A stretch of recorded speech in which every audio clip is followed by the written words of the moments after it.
In the world of the ancient Jutes, a king could not simply wake up and decide to rule. He could not pass laws alone. He could not drag his people into war without standing before them first. Because the ancient Jutes had something powerful, an assembly system that stood between ambition and control.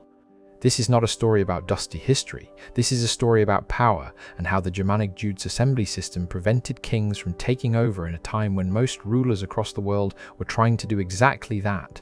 Imagine a king standing in an open field surrounded by armed men. No throne room, no palace guards, no written decree to hide behind, just faces watching him, listening, judging. Would you dare to grab absolute power in a place like that? Stay with me. Because once you understand how the Germanic Jutes organized themselves, you might begin to see ancient Germany in a completely different way. The Jutes in their historical context. The Germanic Jutes were one of the early Germanic tribes mentioned in early medieval sources. Alongside the Angles and Saxons, they played a role in the migrations that shaped early England. But before migration and kingdom formation, the Jutes lived within a broader Germanic political culture centered on assemblies.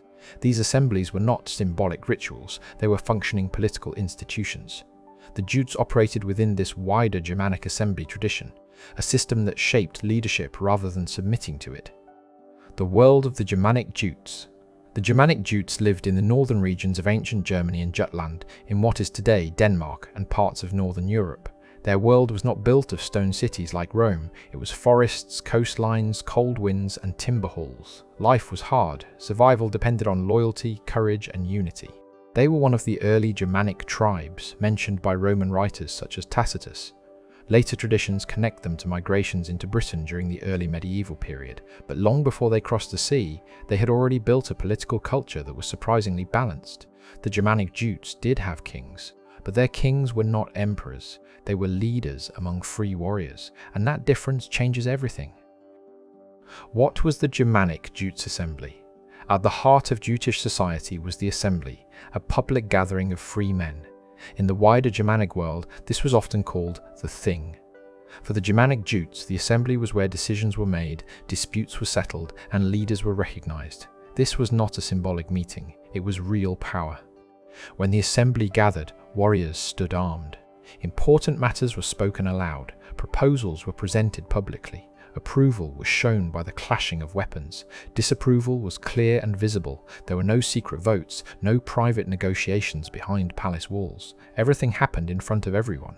And that is the first reason why the Germanic Jutes assembly system prevented kings from taking over. Power was always exposed to the public eye. How kings were chosen. Among the Germanic Jutes, kingship was often connected to noble families, but it was not automatic. A man could have the right bloodline and still fail to gain recognition. He needed acceptance. The assembly played a central role in this. A king had to be acclaimed. His authority depended on public support. Without that recognition, he was simply another nobleman. This system stopped the easy rise of tyrants.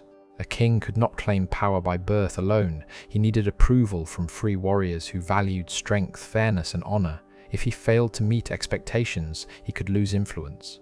If he ignored the will of the assembly, he risked losing loyalty. The Germanic Jutes assembly acted as a gatekeeper. It allowed leadership, but not unchecked rule. LAW belonged to the people.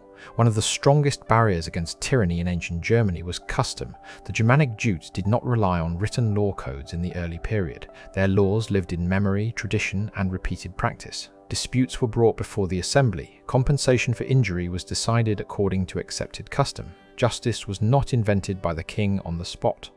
This is extremely important. If a king controls the law, he controls everything. But in the world of the Germanic Jutes, law belonged to the community. The assembly listened. The community judged. The king did not stand above this process, he stood within it. That structure made it very difficult for any ruler to twist the legal system for personal control. War Ray, riot constant. The Germanic Jutes were warriors. Raids, defense, and alliances were part of life. But even in war, the king did not act alone. Major military decisions required support. A leader might suggest action, but he needed warriors willing to follow him. Because the army was not a professional force controlled by the state. It was made up of free men who chose to fight. If a king demanded war without support, he risked standing alone. This is another way the Germanic Jutes assembly system prevented kings from taking over. It stopped the creation of a permanent military force loyal only to the ruler. Loyalty was personal and voluntary. Without the backing of the assembly, even a strong king was powerless. Power was relational, not absolute. In ancient Germany, the Germanic Jutes did not build centralized governments. There was no tax office collecting steady revenue, no standing police force, no prison system controlled by the crown. Kings gained influence through generosity, leadership in battle, and fairness in judgment. They gave gifts, they rewarded loyalty, they shared spoils from war. If they became greedy or unfair, their reputation suffered, and reputation meant everything in a warrior society. Because warriors could leave, support could fade. A king who tried to dominate too aggressively could lose the very foundation of his authority. The assembly reinforced this balance. It reminded everyone that leadership was earned, not imposed. Public decision-making. The Germanic Jutes assembly was public. Everyone knew what was being decided, everyone saw who supported what. This openness created accountability. When decisions happen behind closed doors, power can grow quietly. But when decisions are made in front of armed citizens, control is limited. A king who broke custom could be challenged. A proposal that harmed the community could be rejected. The assembly acted like a shield around the tribe, not against outsiders, but against internal domination. That is why the Germanic Jutes assembly system was so effective. It made political power visible and shared. Succession was not guaranteed. Another important fact is that succession among early Germanic peoples was not always smooth or automatic. While noble families often provided candidates, the final acceptance still required recognition. If a leader proved weak, unjust, or incapable, his position could be challenged. Leadership was tied to performance. This limited long-term consolidation of power. A king could not simply build an unbreakable dynasty without continued support. The Germanic Jutes assembly ensured that leadership remained connected to the will of free men. Migration and continuity. When groups of Germanic Jutes migrated to Britain during the early medieval period, their assembly traditions did not vanish overnight. Early Anglo-Saxon governance included assemblies that echoed earlier Germanic practices. Public gatherings continued to play a role in decision-making. Over time, kingdoms grew stronger and more centralized. Written law codes appeared. Christianity introduced new structures of authority. But in the earlier phase, in ancient Germany, the assembly was still powerful enough to limit royal ambition. This shows that the Germanic Jutes assembly system was not accidental.